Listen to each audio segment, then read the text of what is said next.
艾森豪威尔号航母被胡塞武装的武器击中，这段影片是不是真的？俄乌战事持续，欧盟也要组建联合部队，又一武装势力不宣而战，以色列该怎么回应？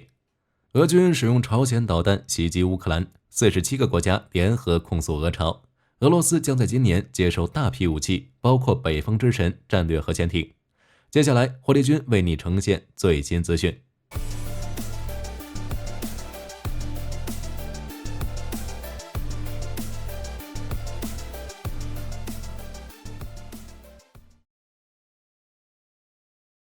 2023年2月，荷兰发出一道声明，陆军最后一支战斗旅将在2023年4月并入德国部队，属于欧洲的联合部队来了。近几十年来，欧洲一直想要组建自己的军事部队，发展出自己的军事力量，真正做到防务一体化，但一直都像尼斯湖水怪一样，只在欧洲高层口中听过，但一直没见到过。如今，意大利外交部长塔亚尼再次呼吁，欧洲应该组建自己的联合部队。塔亚尼表示，当前国际局势非常微妙，俄乌战事仍在持续，中东局势也越发紧张。如果欧盟希望在这一时期维护自身利益，并发挥维和者的力量，就必须组建属于自己的军事力量，从各国挑选部分士兵，组建一支控制权在欧洲的军事力量。只有这样才能有效维护欧洲各国的利益，满足各国所需要的安全需求。而欧洲军的想法自二战之后就被提出，但至今没有实现。目前，欧洲只有一支在20世纪80年代末由法国与德国组建的法德混合旅扩编而来的欧洲军团，人数为6000人。但这支部队在多数情况下都是随着北约共同行动的。在俄乌战事爆发之后，欧洲战略自主意识被再次唤醒。在此之前，2021年有一份草案显示，欧洲计划在2025年组建一支联合部队，由海陆空三军组成，人数为5000人。可以根据危机情况由任意支部队交叉应对。2022年3月21日，欧盟宣布组建快速反应部队，并将其写入战略指南针行动计划中，人数为5000人，涉及军种包括海陆空及网络部队。2023年4月，荷兰宣布陆军第13机械化旅将并入德国第10装甲师，这是两国国防力量全面融合的一项重要举措。接下来，两国可能会继续完成其他国防力量的整合。虽然这只是小部分军事力量的整合，但这更像是组建欧洲军的一次大胆尝试。实际上，德国与荷兰的军事整合已经持续了几十年了。1995年，两国就成立了联合军团，驻扎在德国的明斯特地区。2014年，荷兰又将第11空中机动旅并入德国快速反应空降师，包括4500名士兵、轻型车辆、防空系统以及迫击炮系统等。2016年，德国与荷兰组建414坦克联合营，由400名德国士兵与100名荷兰士兵组成，德国提供豹2主战坦克，荷兰提供无线电系统，命令语言全部采用英语。这支部队先是隶属于荷兰陆军第43机械化师，后又编入德国陆军第1装甲师。当时还有800名德国士兵并入荷兰海军，从事海事保护、扫雷以及登船等任务。两国还共享荷兰海军最先进的卡尔多尔曼号护卫舰，同时还研究德国防空部队并入荷兰军队的可能性。2022年12月，两国军方高级将领又在德累斯顿签署一份名为《陆军愿景》的文件，进一步明确协调行动的路线图，包括增加交流军官人数、调整两军规章制度，以及采用相同或兼容的地面武器系统，以便能进一步提高两军之间的共通性。未来还将在现有联合部队的基础上，组建一支总兵力达到5万人的步兵联军。针对德国与荷兰的一系列军事联合行为，外界也认为这种合并的终极形态可能就是未来欧洲军的雏形。两国之间的深度合作也将推进欧洲军的组建进程，势必将影响整个欧洲甚至是全球的局势。接下来就看欧洲怎么去发展吧。在加沙战事正在持续的同时，中东地区又一支武装力量不宣而战，公开表示袭击以色列是我们干的。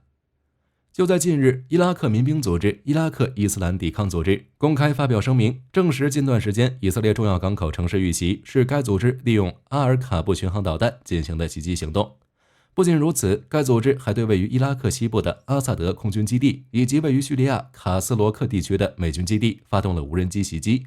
根据伊拉克伊斯兰抵抗组织的说法，此次袭击是为了声援哈马斯，同时还警告以色列未来可能会采取更多的行动来对抗以色列在加沙地带的军事行动。这是该组织首次承认对以色列发动了袭击。从这份声明的表面意思来看，接下来将持续对以色列发动袭击，并且规模与力度也有可能更大。目前尚不清楚以色列会采取什么样的方式来应对伊拉克伊斯特抵抗组织带来的威胁。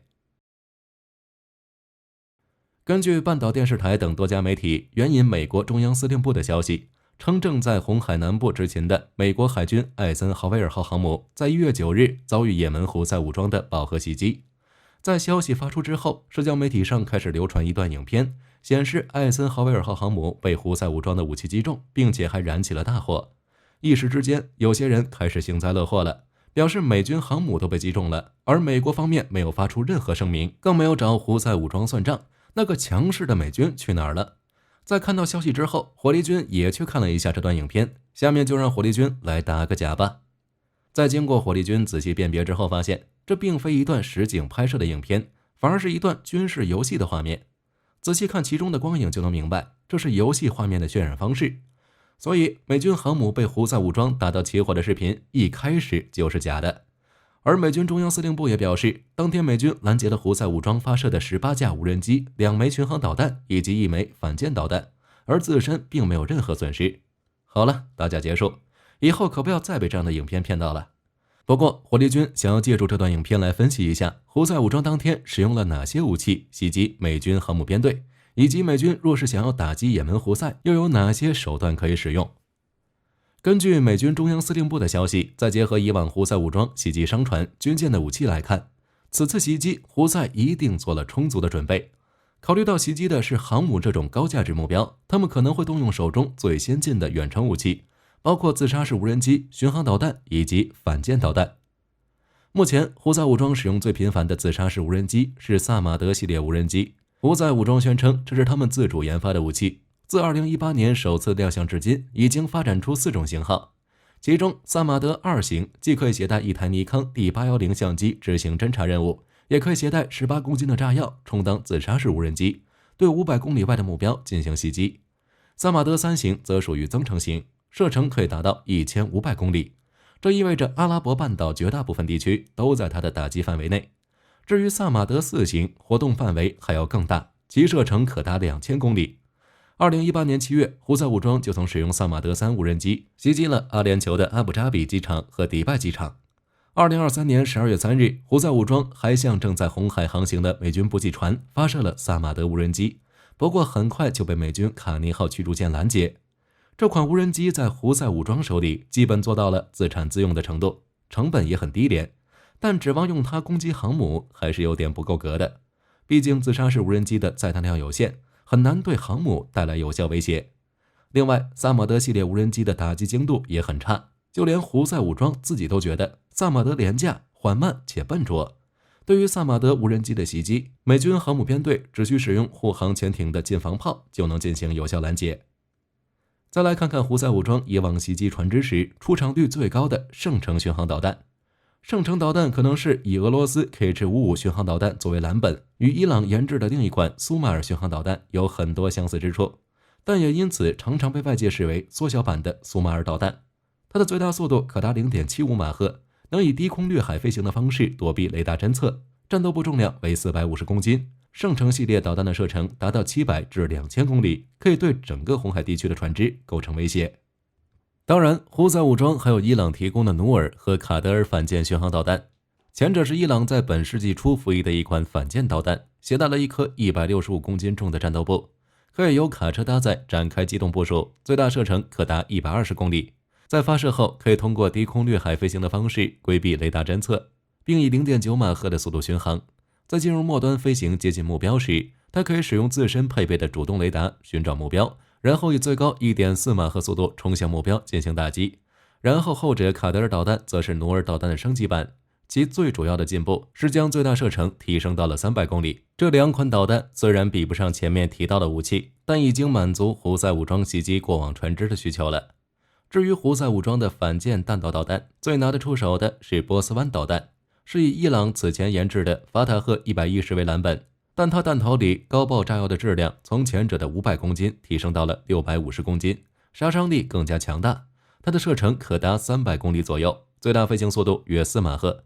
不仅如此，按照伊朗的说法，波斯湾导弹还拥有先进的电子系统以及内置导航设备，可以确保在电磁干扰的情况下仍能命中目标，同时还具备自主搜寻目标的能力。伊朗还宣称，波斯湾导弹的打击精度很高，误差范围低于10米。